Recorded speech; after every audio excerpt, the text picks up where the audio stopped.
How's it going, everybody? In today's video, we're going to be going over the key points that happened in the strike spot that just happened on Twitch. I will leave a link to that Twitch Vod in the comment section below, but we're going to kind of break it down because it was an hour long. And I think there's some key points. I think we can break it down to hopefully about 20 minutes. It's hopefully going to be the length of this video. But let's go over the key topics. So they did talk about the closing of chapter 1 and their thoughts there. So let's head on over and I'm going to find the spot and we'll hear what they think about it. And then I'll give you my opinion on it as well. So it was around the 33-minute and 30-second mark. Here we go. We will listen to it on ×2 speed so we get through this video a bit faster. Things that you felt could have been a little bit better that we can improve in chapter 2. And then I would also ask chat, start filling your questions. We are watching your messages come in, but go ahead and... Yeah, I think for chapter 1, I think there's a lot of learnings that we're going to kind of pull forward, right, for kind of chapter 2. Some of the stuff that I think went well was, like, say, all the existing legacy currencies and the conversion rate. There's no major cuts there. That's always a positive. I think there's a lot that we learned around kind of the distribution of the legendary character, Quasar, and how that went. In terms of kind of the yellow stars and kind of versus our goals and actually really achieving those goals. I think there's some work still we have to do on kind of the red star distribution and kind of improve that, so we'll see how that last surge does for us. And then I think the intel shop, we're still working on kind of the seasonal currency and ensuring that we're kind of giving away what we really want to give away inside of a chapter. Right now we're a little under on where we would like to be in terms of kind of we have a total bag of goods. And we know that there's some areas that we have to improve because we want to distribute all of that seasonal currency out to the players. So we're going to continue to work on that because I think that's the biggest area of kind of improvement right now that we're seeing that we need to be making. But overall, I think it was a big swing and I think we did a lot. I still want to see kind of the legacy shop come together. There's some quality of life improvements we want to make. But overall, I'm pretty thrilled that we were able to get it done because we asked the team to do this in a very short amount of time and it was kind of all hands on deck and we did a lot of work to kind of get it out pretty quickly. Yeah, and there's still... Yeah, so they think it was mostly a success. Chapter 1, I definitely agree with them. Chapter 1 was a huge improvement from what we were experiencing before Chapter 1. The intel store brought with it, I think, a lot of decision making on what you want to do, what kind of resources you want to gain. We had a lot of people in chat while I was going through this video that were both agreeing and disagreeing. Some people say, like, the intel store is just geared to 20 or nothing. You don't have Professor X. Some people are saying, like, hey, Professor X is going to come when it comes, so they're actually using their intel on character shards, or they plan to for Fantastic Four. Since Fantastic Four, though, doesn't replace Professor X in Arena, they kind of work together. If you don't have Professor X yet, Fantastic Four is going to do a really good job helping you even fight people who do have Professor X's. So that there was an interesting sort of split with the community there. And I just have to agree. Chapter 1 felt good. The one thing that Chapter 1 lacked for me was competitive pushing. Now, I kind of got that when I started pushing Crucible and War more with my alliance than with myself and with Scotty and Crucible. And so that push was there, but we didn't have any sort of push for PvE events. Like, we didn't really have, I don't think we had a tower at all. We had a killing tower, but that's not a push, right? That's just it's a tag check. Make sure you have those characters. We didn't really have like a cool, fun tower. There was no scourges that had a push where if I did it, I would get some extra gear to 20 or maybe some extra character shards. Instead, it was just frames. And there was frames on everything. There was frames on the danger rooms. Danger rooms were a huge success in Chapter 1. They didn't even bring that up. The competitiveness in PvE felt like it was lacking more than ever in Chapter 1, and I think they need to grow on that. The only competitive PvE nature that there was, I suppose you want to call it that, is negative zone, farming that for leaderboards, and even that was mostly irrelevant in the form of spenders. And that'll be the next thing we talk about, the negative zone. They're going to bring that up. I have a lot of thoughts on negative zone, but I'll let them bring it up first. I recently did a video where I was kind of glazing the game. I stand behind that for the most part. I didn't talk about negative zone because I knew changes were coming because I've been bothering a developer who I'm in DMs with every day about the negative zone. But here's what they had to say about the negative zone. We go 3620. Here we go. Our shop, no, I don't think we have any plans on really doing anything with that right now. Okay. We have some comments about the negative zone. That was one of the things that I wanted to talk about, so let's just dive right in. PL Castle talks about it. Caboose84, I think, talks about it as well. How do you feel like the negative zone went, and what do you think we're going to do differently going forward? Yeah, I think we actually talked a little bit about this yesterday. Yeah. Overall, I think the concept of what we're trying to achieve is great, right? Which is give some puzzly, harder kind of problems for the players to solve. The execution, I think, is where we have to really work on it, right? Like, at first when it came out and kind of the leaderboards being attached to it, asking players to do it 14 days in a row, it's not a great feeling, right? It should be some content that we leave up for a given amount of time. You as a player can go in there, get through it, get your rewards, be done with it, and if you want to go back, then you can, but not feel the pressure or the need to go back into that content daily. So yeah, I think there's a lot of learnings from the iterations of this kind of negative zone that we're going to learn from and try and make it better the next time that comes out. But I would say, yeah, there's definitely reason for the critical feedback that we've been getting on it and kind of the way that the execution went out. Yeah. Okay, negative zone. The goods, the bads. The good, like he said, the first time we did it, the first 8 no's, Vigilante, that felt like a puzzle to solve. And then we solved it, and that was great. And then we had to run it another 1,000 times, and that was really bad, right? It feels like the move for something like Negative Zone, the way they implemented it was fun at first, and there were good rewards. The first and second clear, where we got Omega Red Awakened abilities for free. And then we also got Quasar Awakened abilities for free. That made the negative zone feel fun. It made kind of that push feel good. But when they started attaching to leaderboards and we had to run it every single day, it just felt like a slog. And then when the second tier of negative zone nodes came out, it felt even worse. It almost feels like, instead of, well, not almost, it does feel like, when the Crucible nodes came out, they needed to scrap all the raid nodes that came up before it. Still let us use all the Harbinger characters, but don't require those first 8 nodes. Same thing now that we have Arena. Scrap all the Crucible nodes, scrap all the raid nodes, because it doesn't feel good having to slog through that, even if there are, really powerful Awakened abilities on the table, or really powerful good rewards, which currently, in the current Arena one, there is no good rewards for doing it. Now, we do get 21 days to bust through it. We get, like, a few Gear Tier 20 pieces. We get a few million gold, a few hundred training materials, but it's just not worth it to do it. And if they attach that to a leaderboard, the missing out feels really, really bad. Really, really bad. So, the negative zone, there was really good parts at the beginning. They need to isolate what that beginning felt like for players when we were getting those like Awakened ability materials and how people were actually enjoying it. Extrapolate that, and that should just be the formula. Don't add to that. Just leave it the way it was, sort of thing. At least that's my opinion. Really shorten it down. It should never reach 60 nodes. It should never reach more than 10 nodes. Honestly, it should just be 8 nodes every time, and really analyze what is needed for those nodes. Because somebody brought this up in chat, and this was really smart by somebody. The raid teams in general are designed for extended combat. They're designed to get more energy and to keep going, and so they could take on waves of 20 enemies, or waves of more than 5 at a time. Crucible teams aren't. Crucible teams are designed for bang, bang, somebody's dead, I win, 5v5. They're not made to get extra energy, right? So putting them in this form of content, of combat, doesn't make sense.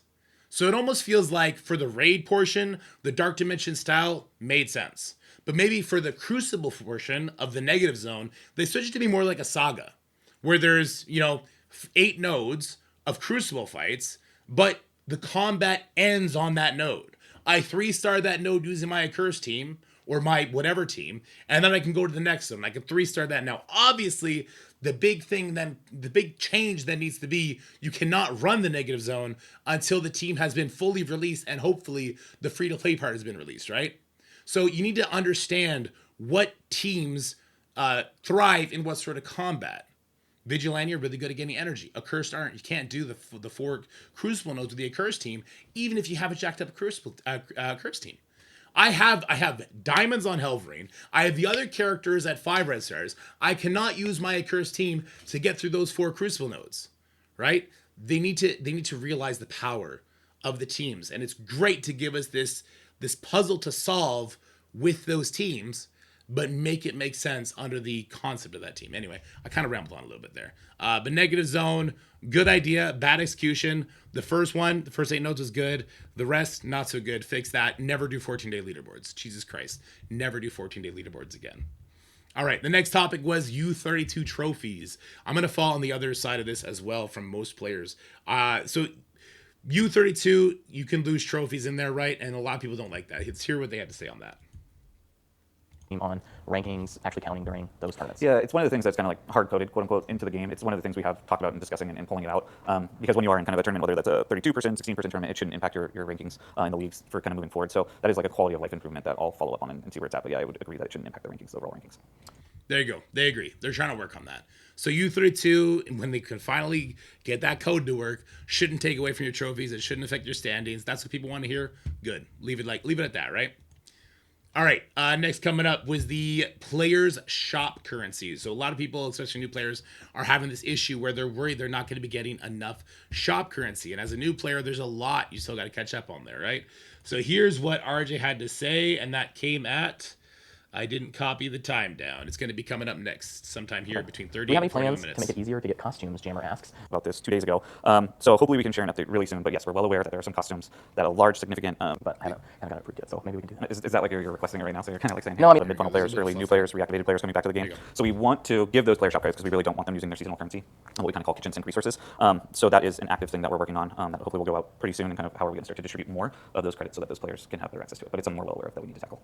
Cool. Well, They're aware they need to tackle it, but no real solution was thrown down. Here's my solution that I think everybody is going to hate.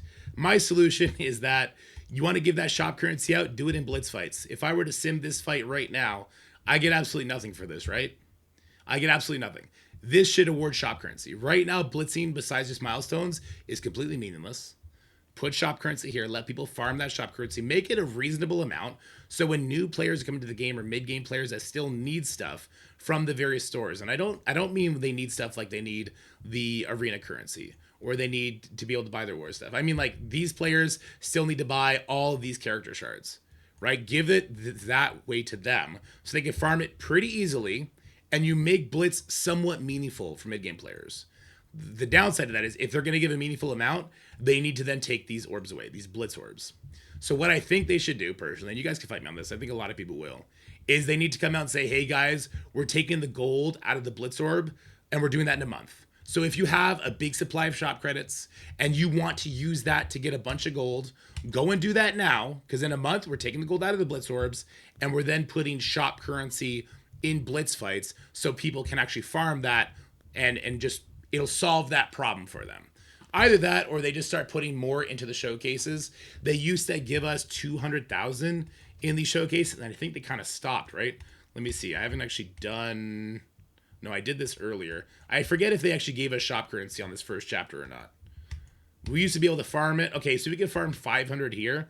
500 is a drop in the bucket for players, and I don't think getting them to core these nodes is great. I mean, do they do it? And you see they take the shop credits off. The most meaningful node should definitely have shop credits. So if it's on these training orb nodes or the gold orb nodes, definitely put the shop credits there as well. And yeah, it shouldn't be 500. It should definitely be up. It should definitely be farming it once should let me farm one character from the blitz store. Let's do that.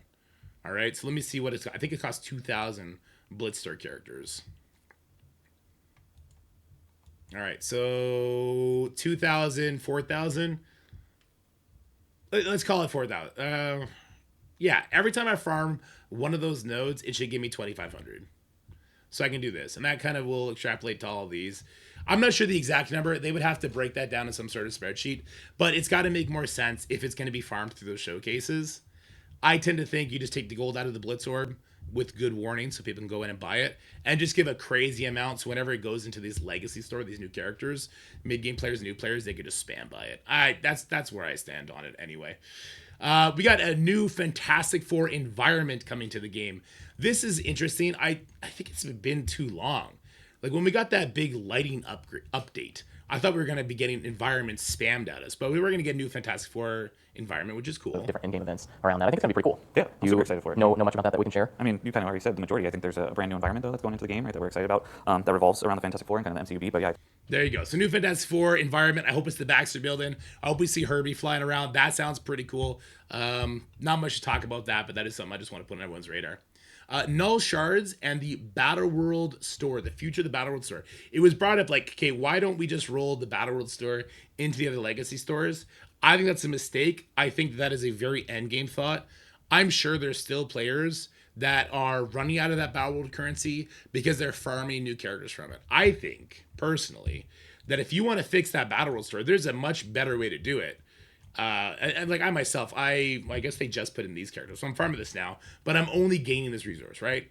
You want to make people use this, put gold, put training materials, even put gear tier 20 orbs in this, right? If you want to keep this currency fresh, don't make the same mistake you made with all the other stores. Put gear tier 20 orb fragments in here. Make it cost a lot, but it'll still be something I, as an endgame player, will want to buy. Right, so put something in there that we want to buy. Obviously, there's purple ISO in here, so maybe this will become useful when we get purple ISO 4 and 5, which we will be talking about later on in this video. But yeah, I mean, Battle World Store, it is what it is. It is what it is. Did I actually let him talk about it? Let me see what they say about it. Reactivated players or newer players coming in, and we want to give them the ability to still hopefully fight Null, but also those shards. And right now, those shards were potentially going to go into the Battle World shop. So they were thinking about putting the Null shards into the Battle World shop. We do consolidate it down into kind of what we would say is a legacy shop. We don't necessarily want players to have to spend the seasonal currency potentially on the shards, so there's still some debate on what we do with it, but I do think that we are thinking about, do we want to consolidate that shop as well and kind of deprecate it out and push it back into kind of the other legacy shops? Yeah, that just sounds bad to me. I think you got to upgrade that shop faster. Put one of those forever currencies in it, gold, training materials, whatever the case may be. Let people want to use their currency on that shop. That's how I would go about it anyway. All right. Legacy shop is coming in chapter 2. That's just the consolidation of all the shops is happening in chapter 2. Not the day chapter 2 starts, but sometime during chapter 2 is when I'm gonna do it. I'm not gonna go to that part. Who cares? That just is what it is. Character gated content that was brought up by, I believe, Beta Ray Bill. So he had a couple thoughts on that. That was at the 46-minute mark. Let's go check that out. The team internally, because we create kind of loops around, say, a Cosmic Crucible team or an Arena team, and then we, of course, want you to engage in that core mode, but we're asking you to do it prior to all those characters being out, and so it is kind of this weird situation that we put our players into, and so, yeah, it's one of the things that we are looking to adjust moving forward so that it can kind of be better in terms of what we're asking our players to do, but also I think we want to try and provide more freedom for players to kind of play the way that they would like to play, but still earning kind of the, getting through daily objectives to earn kind of the seasonal currency or other rewards inside of events, but yeah, we're well aware that that's something we need to work on and correct. Okay, well... So they're aware of something they got to work on, but nothing solid, right? So there's going to be a lot of PR answers, and that's just... He's a general manager. I get that that's just going to be the way things are. He can't really promise anything because then he'll be held to that standard. Probably something that they can't keep all the time, right? But what we're currently having, again, let's go back to the negative zone. We now have an arena section where we don't have the arena team. Actually, you know what? Let me pull that up for a second because that is a hilarious just truth here. I am currently working my way through the first run on the negative zone on the arena side of things. I had to do this is the first node. I had to do like a burn attack to get my abilities back up. Same thing here. I'm now working on node 3. I'm now 3 attacks deep. All of these attacks were used to try and rebuild energy. I don't even know if I'm there yet, but this is all because this is an arena mode and I don't have the team that was apparently built for this. So going back to the talk we just had about the negative zone, right? Arena teams aren't meant for this long-form content. They're just not. So I'm not even sure the Fantastic Four team will do much better here. But we don't even have the Fantastic Four team to find out about that, right? This is just not fun. It's just not fun with them having arena buffs, me being expected to be able to beat this, and just having absolutely no shot. The 2 Black Knights just absolutely rip you apart. These guys obviously have stuff they could do. We got Stun Trauma. Maybe I actually could beat this node now that I'm on attack number 4 or 5 and I have all my cooldowns up. We'll see. I'm not going to do this whole node here. We'll just see if I can actually get through it. But this is the sort of prep that you then have to do. And I know how to do this. I am a very, very involved player. Let's put it that way, right? I know, okay, I have 21 days to do this. I can take my time. I can rebuild my cooldowns, yada, yada, yada. Other players may not come towards this game mode with that sort of knowledge. And they could end up in these vicious loops where it might take me 4 hits to get through this node. Somebody who just YOLOs their way through this, because that's how they play the game, it might take them 20 hits to get through this node. And then they're no longer actually beating negative zone twice. All because they didn't really have the character that they, as the playstyle they need to have to get through this sort of content. Anyway, it does look like I can get through this. I'll do this at another time though. All right, so part 2 of all the stuff that they were talking about. Captain Britain, yes, so Captain Britain is finally going to be getting farmable. They brought that up at 47.45. Too little, too late, my guys. And I want to talk about this just as an epic character conversation. Epic characters are not being well maintained, in my opinion. Because what am I going to care about getting more stars on Zombie Scarlet Witch? Like, Captain Britain has been out for how long? And he's finally becoming farmable. And then Scarlet Witch is finally going to be getting farmable. It's weird, right? But here, they say Captain Britain's coming. Okay, let's see. Diamonds for Captain Britain, how much longer? I know that there was actually some discussion around that very recently. So I hope that we have some news to share. Yeah, he'll be coming to the shop soon. Like I was saying a second ago, I think there's a few characters that we need to start putting into the shop and have just been in kind of this weird hibernation period for too long. And so we are actively working on that stuff. So yeah, he'll be there soon. Yeah, the hibernation period. Listen, I understand what they're going for with epic characters. You can't hoard them away until they're no longer useful, right? I feel like 6 months is when they say we could have like any character maxed out if we care enough to do it right. I feel like epic characters should maybe be 10 months tops. Honestly, it just feels too long. It feels like the characters get shelved that long. The experience players could have with them is just lost. Why do I care to put diamonds on Captain Britain at this point? I mean, he's in a weird situation because he's an old stat character. He's going to be stuck fighting new stat characters, and we never got to get diamonds on him or even shards on him until he has these certain events pop up, right? But the other characters, like, the lifespan of these characters goes by.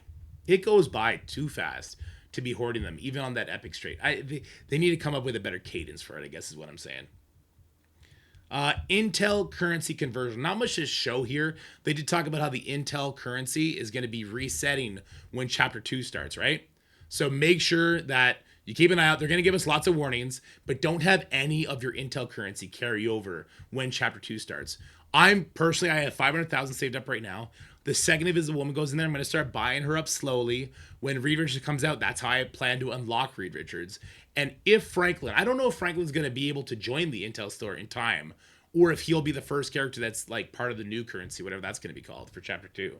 But I'm not going to be, holding my breath forever, saving the Intel. I know a lot of you guys are still buying Professor X Gear 220s with it, so you're probably not going to have to worry about that. But yeah, just keep an eye out for that if you're in a different player bracket there. Oh, Path 2 orbs. Yes, the Path 2 orbs were brought up at the 55-minute mark, so let me go find that. There was about 10 minutes of fluff, so I'm glad we're going to skip all that. To the team, but I would say legendary characters, a little bit more tricky, but we definitely do want to do some stuff with a lot of characters next year for sure. Okay. Let's see. Big Positive Geek asks about kind of the character event cadence, Path 2 orbs kind of being a little bit less. I think we also, probably talked about how Intel gives you more access to characters sooner than ever before, but what's kind of the take there on, character event releases as well as those Path 2 orbs that we did? Yeah, we're trying to find a balance there. We have had discussions internally about the Path 2 orbs. We're going to probably pick a character or two per month that those will definitely have in. But as you kind of commented on, we've really tried to change the way that players are able to access characters that they really want and with the shop, and kind of how quickly they go into the shop and how much currency we know we're giving out that you can start to really buy a lot of those characters that you're choosing to buy. But yeah, there will always be we're always discussing kind of the value of the Path 2 orbs and how do we want to utilize those. So basically he said there is, hey, like Path 2 orbs aren't as available as they were before. Think about like Vigilante, how many Path 2 orbs you would get from them. The Intel store is where we're going to be expected to, I guess, use that currency to unlock characters faster, as opposed to what we were getting the Path 2 orbs. I didn't love this answer. I really enjoyed the Path 2 orbs. I really enjoyed, especially that Vigilante, when we were getting the Path 2 orbs from engaging in that game mode. And I definitely think they should go back there. So like the accursed characters, and we did this, they had it for Starjammers as well, right? We should be earning Path 2 accursed orbs by engaging in Cause of Crucible. And we should be getting more the higher up we are in Crucible. Give me a carrot to chase.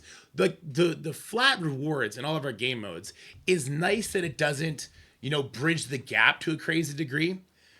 They should be putting these like finite rewards, like shards are finite, right? Well, once you reach 810, they're useless to you. I think that should be used as the carrot in a bunch of different game modes to incentivize people to care, to push, and be in the higher brackets. For Star Gems, we got like 5 Path 2 orbs, regardless of what ranking you're at for Crucible. I think like for the Accursed, we should get Path 2 orbs for the Accursed characters in our different brackets. And if you're Grandmasters, you get like 15 Path 2 orbs for the week. And if you're Diamonds, you get 10 and stuff like that. So I just feel like the Path 2 orbs are a cool thing they could use that has been kind of slept on. That potential has been kind of squandered. But I guess that's their idea. They assume that the Intel store is going to bridge that gap. Oh, here's a big topic. Battle World. Battle World fell so flat on his face. It sounds like Battle World 2 is going to be getting a couple tweaks, but Battle World 3 is where we're going to see some revolutionary stuff. So let me just let him talk about that, because I thought that was super interesting. Battle World to me was like a really sad flop, but yeah, hopefully it's going to be better than I think. Okay, got a couple questions about Battle World. So we'll start with Thunder with a bunch of Z's. I don't know how many there is. I can't see it. TV's too far away. When is the next Battle World coming? Maybe like the next Battle World boss. When is the next Battle World coming up? We want it to be in September. It might get pushed out a little bit just due to kind of bandwidth and some things that we'd like to see with Battle World before that comes out. We would like to also probably make some even bigger changes to Battle World once the 3rd iteration runs, which will probably be sometime in Q1, Q2 of next year. But yeah, it's going to be Century. Okay, so there you go. Battle World 2, like September, it might get pushed out a little bit. Battle World 3, Q1 to Q2. I thought that was super interesting. So this tells me a lot, just like pattern recognition, right? The no Battle World lasted a full year, right? It started October last year, really fell flat on its face, went on a big hiatus, came back in this somewhat improved form. I think we're going to see another couple tweaks that'll make Battle World a little bit better in the next iteration. But the fact that Battle World 2, the lifespan, is like like between 4 to 6 months says a lot.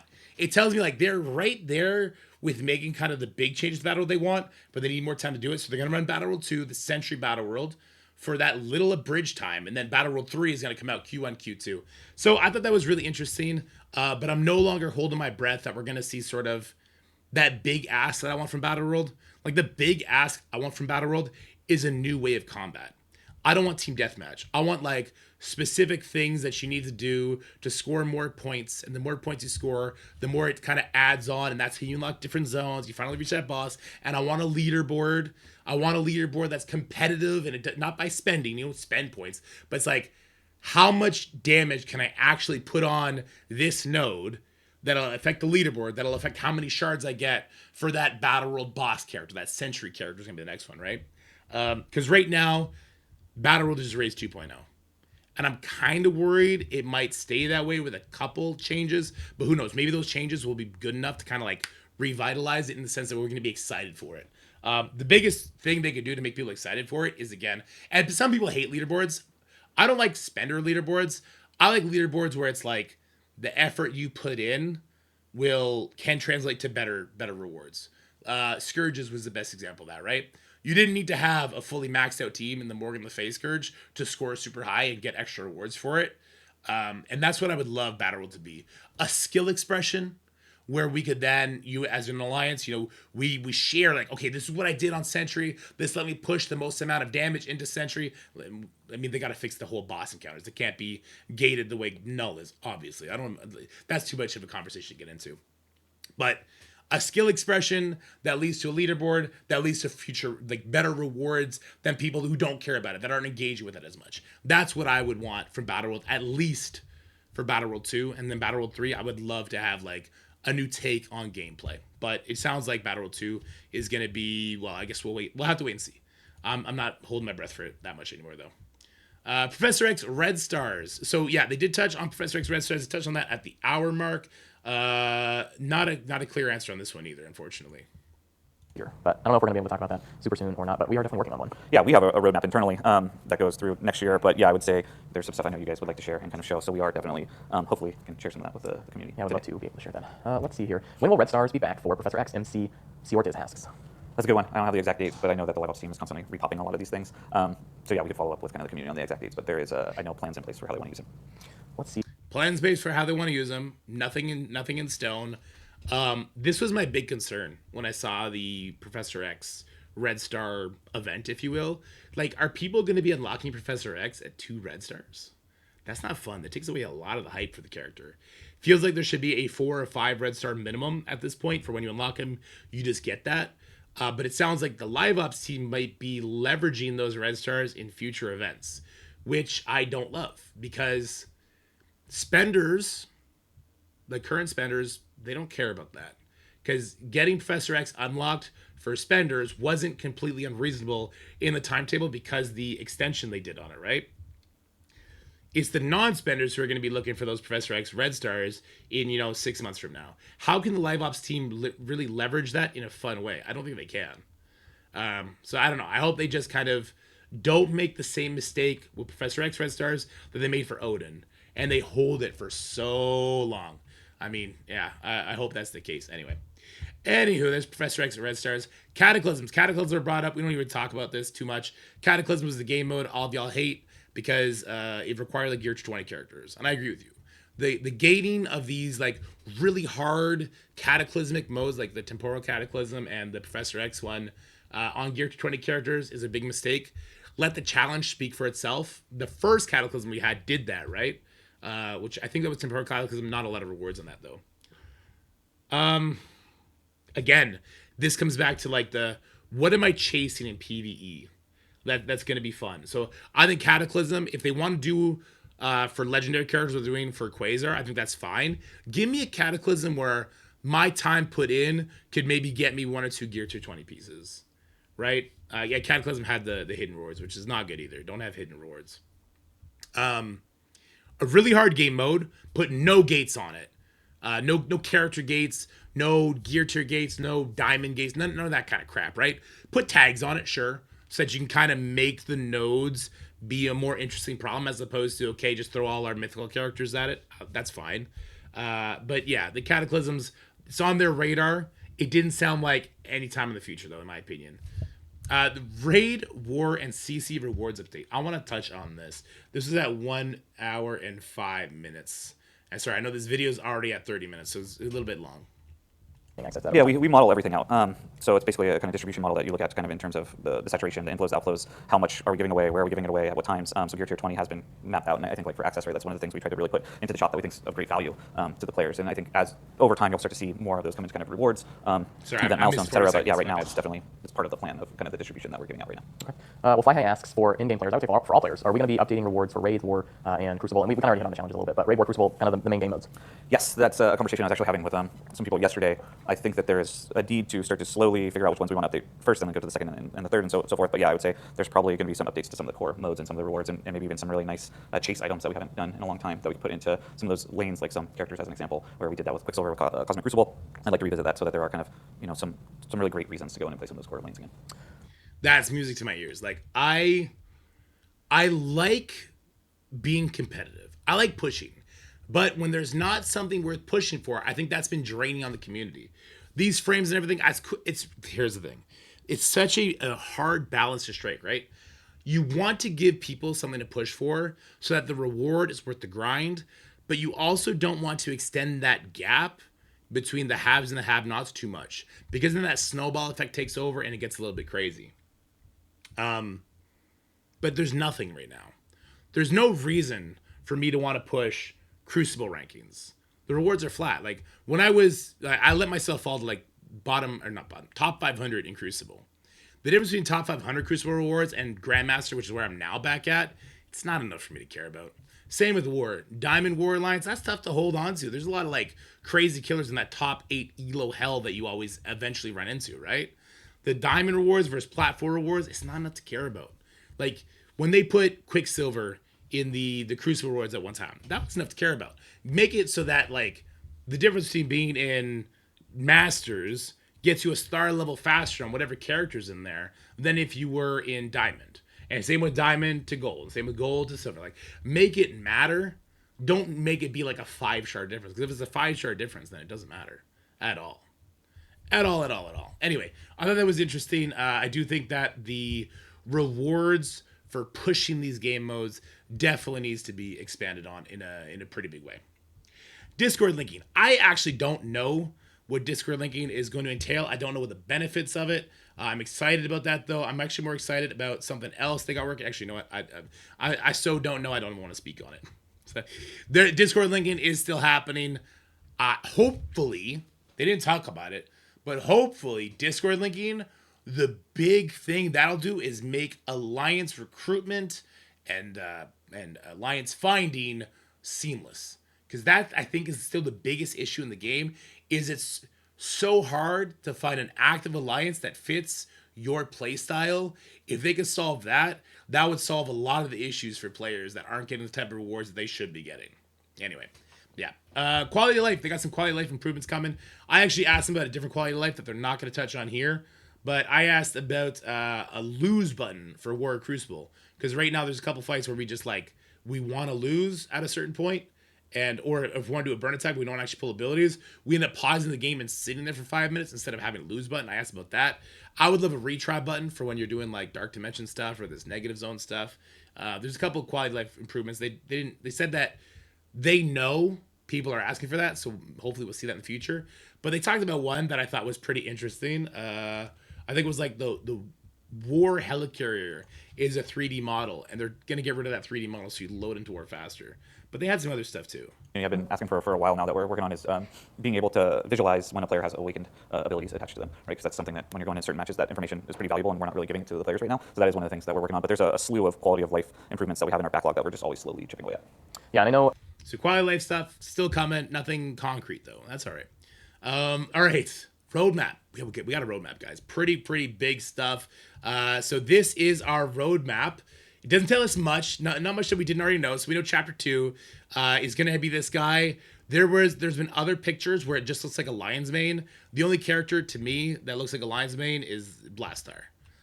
He's a pretty cool cosmic character. He has ties to a nihilist, so I think who that's going to be, but we'll have to wait and see. I actually don't know who the next legendary is going to be. But a cool picture. It looks pretty beefy, right? We got a new raid. We don't know if this new raid is a new chaotic raid or a new spotlight raid. We're definitely due for a new spotlight raid. A new chaotic raid this quick would be pretty interesting because we just got the final team, right? We just got Thunderbolts unlocked. One patch ago? So this, to me, would be pretty early. But if it does happen, then we would expect to find a new Mystic team and a new Tech team. I don't know if we're ready for a new Tech team yet, because the Orcus team is amazing in a bunch of game modes for upcoming players. I'm not sure that would be ideal. If it's a new Spotlight team, a new Spotlight raid, we can assume a new Spotlight team that would have crossover into War Crucible. I like the Spotlight raid and stuff, because I don't care about the raid aspect, because raids is a daily checkbox, right? You get the team, you build them up, you hit sim, you're done. I like that they kind of then flex over to War and Crucible. So hopefully this will be a new Spotlight raid. Cross-platform connection, we talked about the Discord, not sure what that is. Battle World, a new boss, Sentry, he already let that slip. Character upgrades, this is Purple ISO, guys. So Purple ISO is coming Q3, Q4 of 2025. And presumably with it will be another mythical chase. The same way we had Odin, I guess there'll be a new mythical chase for Purple ISO. That should be exciting. And then War 2.0. The fact they're calling it War 2.0 means it is a monumental update to War. I know not everybody loves War, but the people who do love War.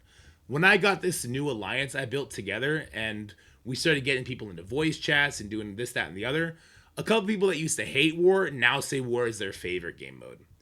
They need to find a way to make War something that people want to get together and play with each other, to get in voice and to do that kind of stuff. And if they can do that, they will extremely increase people's fun engagement with the game, if you will.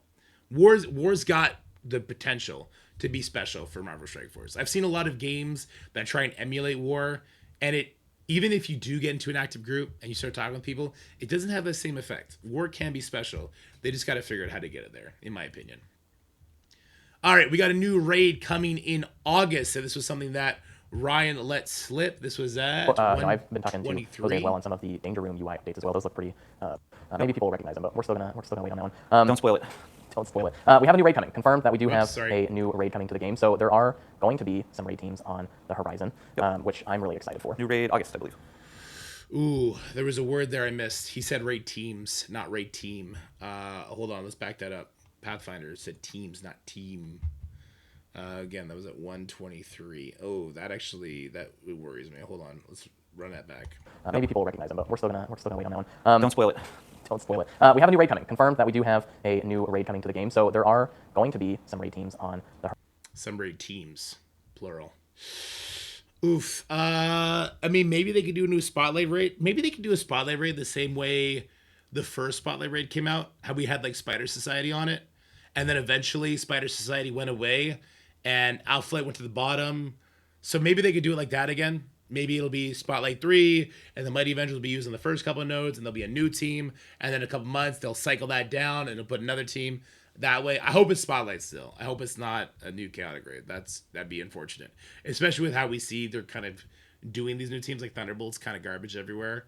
Accursed really zoned in on their mode. Fantastic Four is going to be good everywhere, thankfully. Raid teams that don't flex well into game modes is rough. Really, really rough. Okay, Ryan did say that was coming in August. Not sure the date, but in August. Hopefully on my birthday. Hopefully August 11th we'll get a new raid. That'll be fun for me. All right, let's wrap this up with some fun stuff. Promo code. Yeah, they did drop the promo code, so let me share that with you. That was at 124. Actually, you know what? Somebody sent me a picture of it. That's even better. So this is the new promo code, guys. It is Chapter 2 is here, all capitals. That'll get you 20,000 intel and 150 power cores. So go ahead and plug that in on the website to get your free stuff. Yeah, we love free stuff. And then finally, Ryan, our general manager, was told not to spoil anything. Don't spoil anything, Ryan, is what he was told in this video. And, let's see what he has to say about that. That was at 125. As we kind of wrap up here, what's kind of your final thoughts, your thing that you want to say to the community as we look forward to Chapter 2 and beyond? I think that we kind of talked a little bit about it to start the call. I would say that this new framework we're going to constantly continue to tweak until we see it doing what we really would like it to do. But I think it's great for the game and kind of the longevity of the game and where we want to take it. Besides that, I mean, I've been told numerous times not to spoil too much, so I won't spoil too much. I'd say the other thing that we haven't talked about in the community or strike spots or anywhere is we're going to be doing a web playable. So that will be coming to the game. My man. My man, don't spoil anything. Oh, also, we're gonna have a web playable. That's a great. I would just want to know how much time that took him to flip that. That was hilarious. Here we go. A little bit about it to start the call. I would say that this new framework we're going to constantly continue to tweak until we see it doing what we really would like it to do. But I think it's great for the game and kind of the longevity of the game and where we want to take it. Besides that, I mean, I've been told numerous times. So we're at 33 seconds right now. Not to spoil too much, so I won't spoil too much. I'd say the other thing that we haven't talked about in the community or strike spots or anywhere is we're going to be doing a web playable. Took him 15 seconds. My man, took him 15 seconds to go from, I've been told not to spoil anything, we're having a web playable, by the way. So basically web playable means, guys, is that when you go to the Marvel Strike Force website, you'll be able to play the game from there instead of your phone. This should help things be faster. It should be more seamless. It should be a better experience when you're at your computer, if that's how you want to play. This, I think, would actually really increase the enjoyment of War and Crucible for some players when they can go onto their computer, pull it up on the big screen, have their Discord open, which will be linked to Marvel Strike Force, be in a chat with a bunch of friends. I think that's going to be great. No app, though. We're not going to have like a NetEase has an app where you can go and play like solo leveling online or the Kingdom or King Arthur game. So no app, but it'll be on the website, which I think is interesting. But that's it for the video, guys. Sorry, it still took us 40 minutes. This was an hour-long video. We kind of broke down to what I think are the biggest points takeaway. I hope you enjoyed it. I hope it informed you on what's coming to Marvel Strike Force. My biggest takeaways, of course, web playable, good. Negative zone, they know there's problems and they're looking to fix it. For the love of God, guys, you cannot put this video out and then come back at us in a week with a 14-day leaderboard to do 60 nodes in the negative zone. You guys know that now, right? And Battle World. So I'm expecting some fun tweaks to Battle World 2 in September, but I'm not expecting like the full-on Battle World experience until Q1, Q2 of next year, unfortunately. But yeah, cool. Let me know what you guys thought about the spotlight. What do they call this again? Spot strike. Let me know what you thought about this goddamn video, all right? Have yourselves a good day. I'll talk to you guys later. Bye-bye. That's it for the video, guys. I hope you enjoyed it. If you did, make sure you like, share, and subscribe. Stay happy, healthy, have fun, and I'll see you in the next one.